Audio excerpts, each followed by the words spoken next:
사업장 자녀선들에게 복을 내려 주시옵소서. 예수님 이름으로 기도드립니다. 아멘. 추수의 계절, 가을이 지나가고 있습니다. 농부는 가을에 알곡과 열매를 바라보고 봄과 여름에 열심히 땀 흘려 논과 밭을 갈고 거름을 주고 씨를 뿌리고 물을 주며 농사를 짓습니다. 야고보서 5장 7절에 농부가 땅에서 나는 귀한 열매를 바라고 길이 참아 말씀하고, 농부가 그렇게 수고하는 것은 딱 한 가지입니다. 가을에 아름다운 열매를 바라보고 농사를 짓는 겁니다. 마찬가지로 영적 추수의 주인이신 예수님께서 이 땅에 내려오셔서 십자가에서 당신의 생명을 희생하시고 우리에게 믿음을 주시고 우리의 모든 죄를 씻어주시고 우리를 하나님의 자녀 삼아 주셨습니다. 또 성령을 보내주셨습니다. 우리에게 또 하늘나라 귀한 직분을 우리에게 주셨습니다. 또 육적으로 보면은 하나님께서 우리에게 햇빛을 주시고 또 공기를 주시고 일용할 양식을 주시고 건강과 물질, 시간, 재능을 주셔서 정성껏 우리를 지금 키우고 계시는 거예요. 자, 우리는 예수님에 붙어있는 뭐예요? 가지라 그 말씀이에요. 하나님은 농부시라. 왜 하나님께서 우리를 이렇게 정성껏 키우시느냐? 뭐하라고? 열매 맺으라 그 말. 열매. 아름다운 열매를 맺으라는 겁니다. 마태복음 21장 18절 22절을 보면은 예수님께서 시장하셨어요. 무화과나무 잎이 무성합니다. 가까이 가셨어요. 그런데 잎만 무성하고 열매는 하나도 없었습니다. 예수님이 그 무화과나무를 저주했습니다. 그러자 나무가 말라 버립니다. 이것은 하나의 상징적인 행위입니다. 겉만 화려하게 꾸민 유대교의 의식주의를 질책하신 겁니다. 신앙의 내면적인 열매가 없이 형식과 거칠애로 포장되어 있는 바리새인들, 서기관들, 사두개인들을 책망하신 겁니다. 요한복음 15장에 말씀하기를 하나님은 농부시라, 예수님은 포도나무라. 우리 성도들은 포도나무에 붙어있는 가지라. 따릅시다. 하나님은 농부시요, 예수님은 포도나무시요, 우리는 포도나무에 붙어있는 가지라. 아멘. 하나님은 농부시고 예수님은 포도나무고 우리는 포도나무에 붙어있는 가지요. 가지가 해야 될 일은 뭐예요? 열매를, 아름다운 포도를 주렁주렁 맺어야 된다 그 말씀이에요. 토마스 일슨이라는 사람은 이렇게 얘기합니다. 신앙은 모든 일의 뿌리다. 아무것도 맺지 못하는 뿌리는 죽은 뿌리다. 열매 없는 믿음은 죽은 믿음이라는 거예요. 우리말에 의화 내빈이란 말이 있어요. 겉은 화려하나 속이 비어있다. 또 우리 속담에 빛 좋은 게살구, 소문난 잔치에 먹을 것이 없다. 독일 속담 보면은 번쩍인다고 모두가 금이 아니다. 탈무드에 보면은 염소에게 수염이 있다고 해서 랍비는 될 수 없다. 다시 말하면은 속은 아무것도 없이 비어 있는데 겉만 화려한 것을 이야기하는 겁니다. 사무엘상 16장 7절에 이렇게 말씀하고 있어요. 사람은 외모를 보거니와 나 여호와는 중심을 보느니라. 사람은 그 사람을 뭘로 평가하느냐? 외모로, 또 그 사람의 가문으로, 학벌로, 돈과 사회적인 지위로 그 사람을 평가합니다. 그런데 하나님은 육안으로 보이지 않는 속사람, 중심, 그의 심령의 열매를 보신다 그 말씀. 구약 성경에 보면은 하나님께서 왕들을 평가하십니다. 어떤 왕은 선한 왕이라, 어떤 왕은 악한 왕이라 그렇게 평가하고 있어요. 하나님은 왕들을 평가하실 때 외적인 정치적인 업적, 또 경제적인 업적, 군사적인 업적에 의해서 평가하는 게 아니에요. 그 왕이 정치를 잘하고 군사력을 강화시키고 그 다음에 경제적으로 안정시켰다고 하나님이 선한 왕이라고 평가하는 것이 아니라 그 왕이 얼마나 하나님을 뜨겁게 사랑하고 하나님을 경외하고 하나님의 말씀에 순종해서 하나님이 원하시는 아름다운 열매를 얼마나 맺었느냐에 따라서 선한 왕과 악한 왕으로 평가하신다 그 말씀. 이건 이제 예수님 다시 오셔서 우리를 심판하실 때도 마찬가지입니다. 너 어느 학교 나왔어? 너 어떤 사회적인 지위를 가지고 있었어?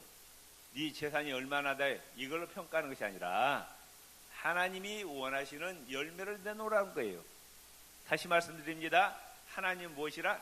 농부시라. 우리는 예수님은 포도나무고 우리는 포도나무에 붙은 가지라고 말씀해요. 가지야, 가지.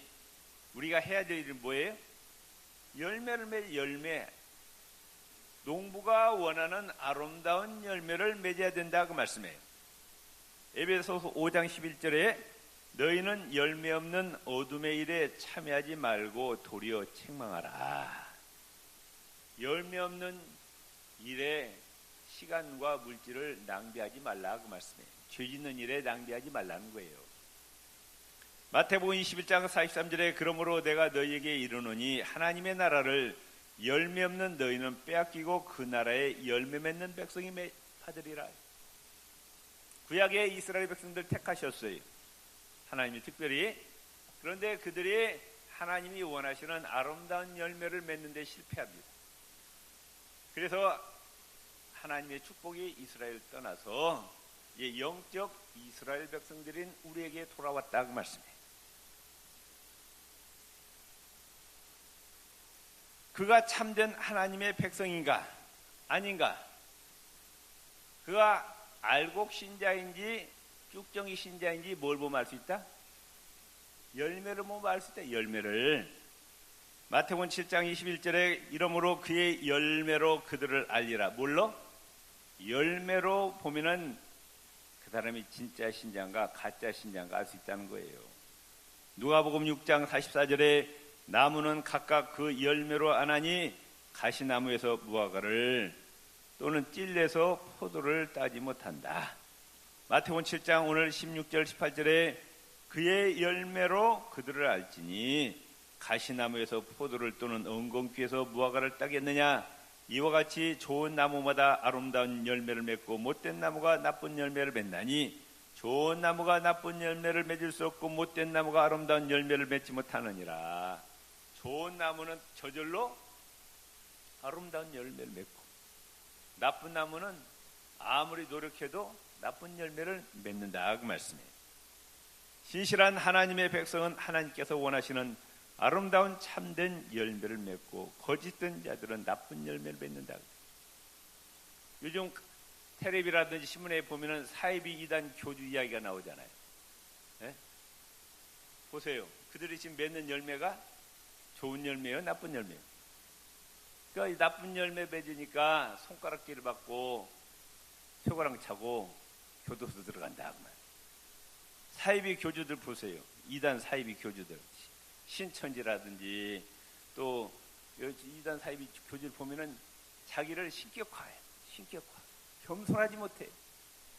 하나님 자리에 앉아서 자기가 하나님인 척합니다.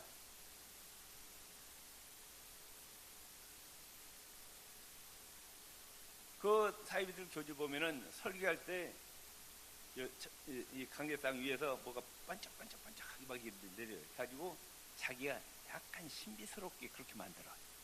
네, 하나님처럼. 그리고 그들이 문제를 일으키잖아요. 탐욕, 음란 이런 열매를 맺혀서 열매를 보면 알 수 있다고 말. 열매를 보면은 하나님을 거스리는 아름답지 못한 열매는 어떤 것이 있어요? 우상 섬김, 불효, 살인, 간음, 음란, 도적질, 거짓말, 탐욕, 교만, 시기와 질투, 혈기, 미움, 증오, 술 취함과 방탕, 원망과 불평, 쾌락을 하나님보다 더 사랑하는 이런 열매들, 이런 열매를 맺는 자는 어디로 들어간다? 찍어서 불에 던져진다 말씀하셨어요. 마태복음 3장 11절에 이미 도끼가 나무 불에 놓였으니 좋은 열매 맺지 아니하는 나무마다 찍혀 불에 던져진다. 그러잖아요. 포도나무 가지가 농부가 시컨 봄부터 여름까지 정성껏 갖고 왔는데 엉뚱한 열매를 맺어요. 그 가지 필요 있어요? 필요 없어요? 필요 없어요. 찍어서 그냥 아궁이에 던져버리는 거예요. 마태복음 7장 19절에 아름다운 열매를 맺지 아니하는 나무마다 찍혀 불에 던져지느니라. 하나님이 원하시는 아름다운 열매는 뭐냐? 마태복음 5장 1절 11절에 보면 겸손, 죄에 대한 애통, 온유함, 의에 줄이고 목마름, 긍휼히 여김, 청결한 마음, 화평, 의를 위해서 핍박을 받은 예수 그리스도와 복음을 위해서 희생하고 헌신하는 열매라고. 갈라디아서 5장 22절 23절에 성령의 열매를 말씀하고 있어요. 사랑과 희락과 화평과 오래 참음, 자비, 양선, 충성, 온유, 절제.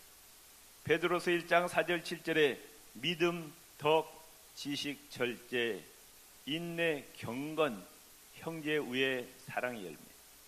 야고보서 3장 17절 18절에 성결, 화평, 관용, 양순, 긍휼, 선함, 치우치지 않음, 정직. 요한일서 1장 긍휼과 평강과 사랑의 열매. 마태복음 5장 8절 회개에 합당한 열매.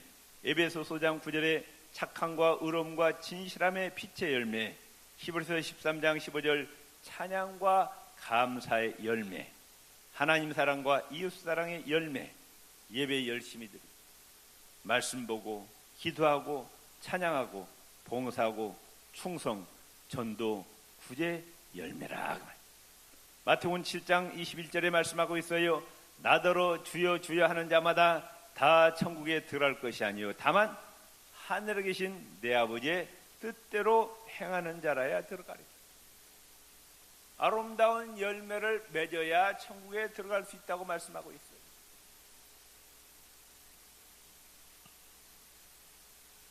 아름다운 열매를 맺기 위해서는 어떻게 해야 되느냐? 땅이 부드럽고 기름져야 돼요. 옥토가 되어야 됩니다.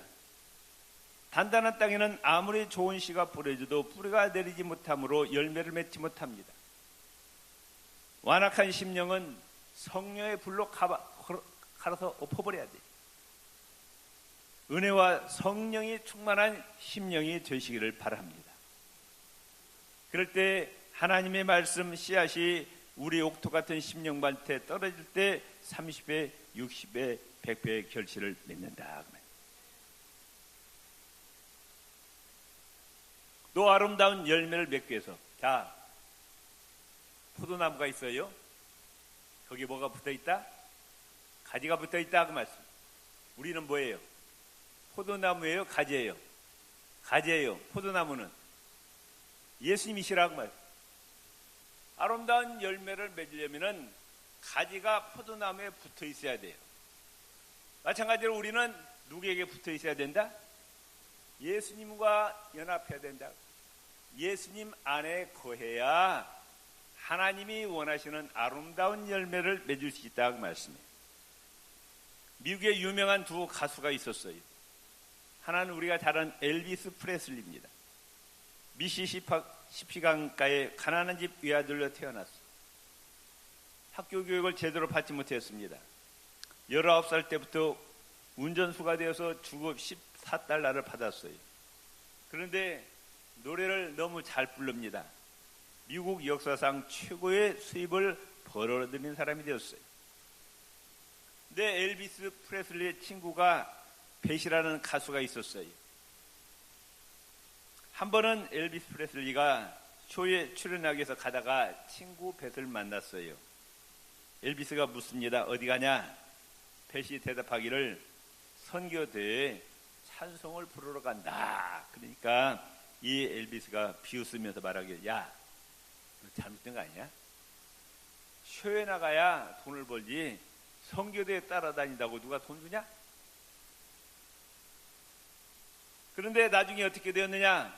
엘비스는 미국 최고의 수입을 올리는 가수가 되어서 인기가 폭발적이었어요.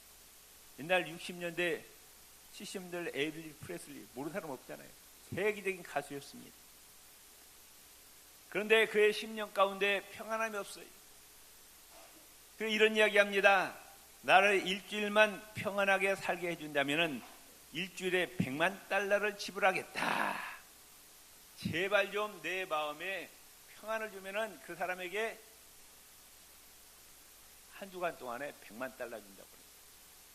그 정도로 불행한 삶을 살았어요. 돈은 많았는데 심령이 불안하다고 말씀입니다. 이 엘비스 프레슬리는 마음의 고통을 잊기 위해서 약물을 너무 사용하다가 중독되고 말았어요. 42살 때 죽었습니다. 한창 나이에 죽었죠. 멤피스에서 그가 죽었을 때 그 관 옆에 꽃다발만 무려 500만 톤이 있었다. 근데 그게 무슨 소용이 있느냐고 말씀해요. 그러나 벳은 비록 부유하고 화려한 삶을 살지 못했지만은 찬송을 통해서 하나님께 영광 돌리고 수많은 사람들에게 감동을 주는 복음 가수로 즐거운 나라를 보내고 있었다. 한 사람은 세상에 붙어있면서 불행의 열매를 맺었어요. 한 사람은 예수님께 붙어있으므로 예수님 안에 거함으로 기쁨의 열매를 맺는 자가 되었다. 그 말씀. 요한복음 15장 4절 5절에 열매를 맺으려면 예수님 안에 거해야 된다고 말씀하고 있어요. 예수님을 떠나서 너희가 아무것도 할 수 없다고 말씀합니다. 예수님 안에 거하지 않으면 하나님이 원하시는 아름다운 열매를 맺을 수 없고 그는 밖에 던져져 버려진다 말씀하고 있어요. 신약 성경에 보면은 예수님 안에서, 그리스도 안에서, 주 안에서란 말이 약 50번 정도 등장합니다. 주 안에서 자랑하라. 주 안에서 기뻐하라. 주 안에서 순종하라. 주 안에서 강건하라. 주 안에서 승리하라. 주 안에서 기도하라. 우리 그리스도인의 특징이 뭐냐? 내 자신의 힘과 내 자신의 능력으로는 너무 연약해서 아무것도 할 수가 없다. 하나님이 원하시는 아름다운 열매를 맺을 수 있다 없다? 없다. 불교에서는 자기 혼자 힘으로 뭐 돛 닦고 자기 수양하고 그러지만은 우리 기독교는 누구 안에서? 예수님 안에서 예수님이 주시는 지혜와 능력, 건강, 체력으로 아름다운 열매를 맺게 된다 그 말씀이에요. 있습니까? 그래서 빌립보서 4장 13절에 따릅시다. 내게 능력 주시는 자 안에서 내가 모든 걸 할 수 있느니라. 누구 안에서? 내게 능력 주시는 자 예수 그리스도 안에서 내가 모든 걸 할 수 있다. 예수님은 모든 것의 근원이세요. 지혜의 근원이십니다. 능력의 근원이십니다. 아멘. 그렇기 때문에 우리가 성공적인 인생을 살고 하나님이 원하시는 아름다운 열매를 맺기 위해서는 누구 안에 거해야 된다? 예수님 안에 거해야 된다. 아멘. 예수님 안에서 늘 찬송과 말씀과 예배와 기도를 통해서 하나님께서 우리에게 능력을 주셔서 하나님이 원하시는 아름다운 열매를 맺을 수가 있다. 그 말씀입니다. 우리 옆에 분 손을 각 잡으시고 예수 그리스도 안에서 승리하시기를 바랍니다. 예수님 안에서 아름다운 열매를 맺으시기를 바랍니다. 자, 그 다음에 뭐가 좋아야 되느냐? 씨가 좋아야 돼. 씨가. 그렇죠? 씨가 나쁘면은 좋은 열매가 나올 수가 없어요. 콩 심으면 콩 나고 팥 심으면 팥 나는 거예요. 좋은 씨를 심으면 좋은 열매가 맺히고 나쁜 씨를 심으면 나쁜 열매를 맺게 됩니다. 지금부터 380년 전 1640년 영국에서 하버드라는 사람이 미국으로 이민을 갑니다. 이민을 가면서 700파운드의 돈과 200권의 책을 가지고 미국으로 도착해서 어떻게 하면 훌륭한 하나님의 종들을 길러낼 수 있을까? 그래서 미국을 복음화시키고 세계를 복음화시키게 하고 신학교를 세웠어요. 그게 하버드 대학교 신학교입니다. 하버드 대학 신학교 처음. 하버드 대학이 신학교부터 시작된 거예요. 이것이 점점 커져서 종합대학이 돼서 오늘 세계 최고의 대학이 되었습니다. 졸업생들 가운데 유명한 목사들이 많이 나왔어요. 대통령도 나옵니다. 노벨상을 받은 인재들이 일어나가지고 지금은 세계적인 대학이 나와서 하버드에만 나오면은 그야말로 어디 나라 가든지 엘리트에 속하는 거예요. 작은 씨앗이 엄청나게 큰 열매를 맺을 수가 있었습니다. 존 하버드는 자기의 전 재산을 가지고 하나님의 종들을 위하는데 사용했더니 아름다운 열매를 맺게 되었다고 말씀입니다. 하나님이 우리에게 시간을 주셨어요. 건강을 주셨어요. 물질을 주셨어요. 어디에다 심느냐 그 말씀. 하나님의 영광을 위해서 좋은 데 사용하시기를 바랍니다. 그럴 때 아름다운 열매가 맺히는 거예요. 갈라디아서 6장 7절 8절에 말씀합니다. 자신을 속이지 마십시오. 하나님은 조롱을 당하지 않으십니다. 사람은 무엇을 심든지 심은 대로 거두는 법입니다. 자기 육체를 위해서 심는 자는 그 육체에서 썩어질 것을 거두고 성령을 위해서 심는 자는 성령으로부터 영원한 생명을 거둘 것이라 말씀하셨어요. 똑같이 돈이 주어졌는데 어떤 사람은 죄 짓는데 그 돈을 사용해요. 어떤 사람은 선교하고 구제하는 데 씁니다. 또 하나님께서 건강을 주셨어요. 이 건강한 몸을 가지고 어떤 사람 죄 짓는 데 사용해요. 그런데 그 건강을 가지고 전도하는데, 교회 봉사하는데, 하나님께 헌신하고 주고사는 데 사용한다고 말씀해요. 우리는 좋은 씨를 많이 뿌리시기를 바랍니다. 아멘.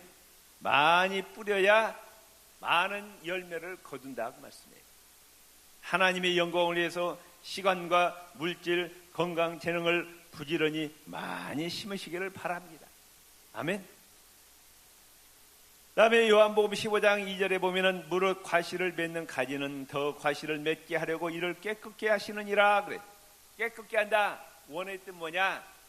전정한다. 전정. 이제 가지가 열매가 있는 가지는 잘 키우고 열매 없는 가지는 어떻게 해요? 다 끊어지잖아요. 전정 가지로. 그런 것처럼 열매 맺지 않는 가지는 다 끊는 거예요. 그러니까 하나님 말씀에 순종하는데 하나님 뜻에 방해되는 것들은 다 끊어버린다고 말씀해요.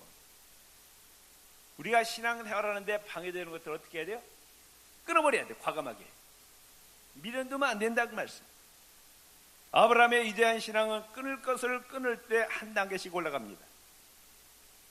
고향을 떠나서 하나님께서 지시한 땅으로 가랄 때 과감하게 고향의 모든 걸 다 끊어버렸어요. 하갈을 통해서 낳은 이스마엘을 하나님께서 내쫓으라 할 때 육적으로 보면 참으로 고통스럽죠. 그런데 말씀에서 끊어버린 거예요. 순종했어요. 눈동자보다 더 귀한 이삭을 바치라고 할 때 아들과 육적 관계도 끊어버렸어요. 그 결과 아브라함은 믿음의 조상이 되었고 하늘과 땅의 모든 복을 받아 누리게 되었다 그 말씀. 다니엘서 1장에 보면 다니엘, 사드락, 메삭, 아벳노고가 이제 느부갓네살왕이 금신상에 절하러 갑니다. 절만 한 번만 하면은 목숨도 건지고 출세의 길도 대로가 열립니다. 그런데 안 한 거예요. 모든 권력과 명예와 목숨을 과감하게 버린 거예요. 죽으면 죽으리라고 우상에게 절하지 아니했어. 그래서 하나님께서 상황을 역전시켜서 국무총리로 만드셨다. 우리가 하나님을 섬기는데, 하나님 말씀에 순종하는데 방해되는 것들은 어떻게 해야 돼요? 과감하게 끊어버려야 해요. 결단력이 있어야 된다고 말씀해요. 아멘. 그 다음에 마지막으로 인내해야 됩니다. 참고 기다려요. 자, 봄과 여름에 농부가 밭 갈고 거름하고 씨를 뿌리고 그 다음날 열매 맺을 수 있어요, 없어요? 언제까지 기다려야 돼? 가을까지 기다려야 돼요. 그 안에는 열매가 맺을 수 없어요. 우리가 아름다운 열매를 맺고 좋은 씨를 뿌리고 거름하고 하나님의 영광을 위해서 열심히 일했는데 거두기 위해서는 때를 기다려야 된다. 때를, 하나님의 때를. 갈라디아서 6장 9절에 보면은 선한 일을 하다가 낙심하지 맙시다. 아멘. 우리가 하나님의 영광을 위해서 좋은 일을 맞아 예배드리고 찬양하고 기도하고 전도하고 봉사하고 아름다운 열매를 하다가 열매가 없기 때문에 때로는 낙심할 수가 있어요. 낙심하지 말래요. 따릅시다. 선한 일을 하다가 낙심하지 맙시다. 포기하지 않는다면 반드시 거둘 때가 올 것입니다. 믿습니까? 아멘. 포기하지 아니하면 반드시 거둘 때가 시편 126편 5절 6절에 눈물을 흘리며 씨를 뿌리는 자는 기쁨으로 거두리라. 봄과 여름의 농부들이 참으로 온갖 희생을 다 하잖아요. 그런데 가을 된 기분이 좋아야 안 좋아요? 너무너무 좋은 거예요.